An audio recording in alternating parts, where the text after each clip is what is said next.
اول حاجه ربنا خلقها. اول حاجه ربنا خلقها على الارض. اول حاجه ربنا خلقها في العموم. طب انا عارف. ايه؟ القلم. اول حاجه ربنا خلقها في الكون القلم. طب اديني الايه اللي تقول القلم. قال لك اقرا باسم ربك الذي خلق الانسان من علق.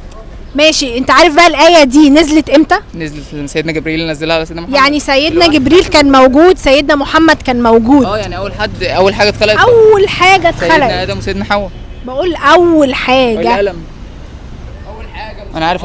انا بقول لك ايه، القلم اول حاجه. اول حاجه قبل ما البني ادمين. انا هوريك، انا ما بفتيش. هو كان ملاك.